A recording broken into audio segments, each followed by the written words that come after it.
All right, the day trading highlights for GreatStockPicks.com live trading chat room, October 11th. Only had a couple calls today as far as official calls, and I had a few other suggestion ideas, and everything worked. Whether people took them or skipped them, everything worked today. Again, I'm not calling a lot because there hasn't been a lot of the market's been very slow and low volume. Alcoa reported after the bell, looked like a miss, but at least maybe now earnings season underway.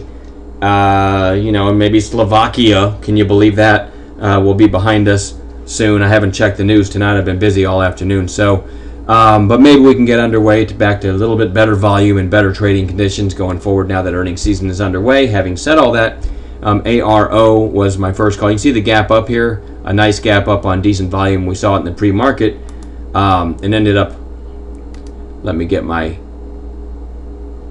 pre-market off of there. Okay, so you can see the gap up using 5-minute candles and a nice stair-step pullback. I just called it over this candle here at 12.59. Stop at the low of the day, 15 cents below. And, you know, a nice rebound, a nice bounce all the way through the high of the day to 12.94. Break even stop at that point held all day.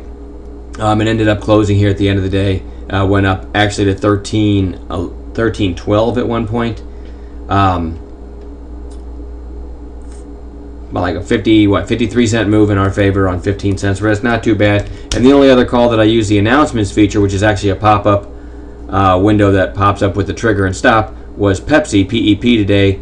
I called it right over this little narrow green candle. Give me a second here. 60.72, and a worst case stop was below this candle. So 60.72 trigger, 60.64 stop. So only 8 cents risk. And big deal, right? It got through 61 at one point, but did hold the stop all day. Nothing to really brag about. I also mentioned Sprint about 10 minutes in when it looked like this. I said Sprint, we had it on bounce watch anyway. I said if it breaks a 10-minute high, gave this was over the microphone 10 minutes into the session. I said 220 with a stop below the low of the day at 214, so 6 cents risk. Could work on Sprint because Sprint's been killed the last couple days. If it starts printing new highs, Sprint is the letter S, by the way, could get going. And 220 to 240, that's a 10% move. I didn't take this myself, but I did give the verbal idea out there, and Sprint did give a 10% move. And another one was Vertex Pharmaceuticals. On this sell-off down here, I mean a massive sell-off, I was watching this, I was projecting it live, and when it got to 37.76, I called it a possible buy. I also said it's very dangerous.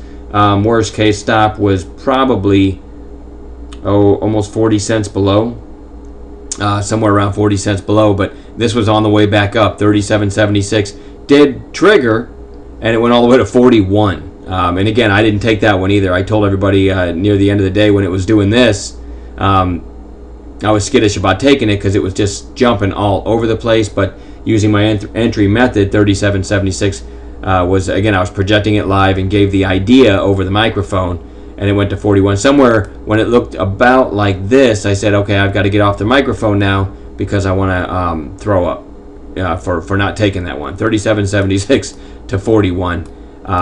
Actually, I think I said I want to throw up and cry at the same time, which in and of itself could be a decent little workout. But so there was a nice bounce that I know of at least one member that actually braved it and did a really nice return on that one. So that was it. That was the extent of all my calls and suggestions for the chat room for Tuesday. So we'll follow up Wednesday's trading session with a video, show you what we find on Wednesday, what we called in our chat room. All right, till then, we'll talk to you later. Have a good night.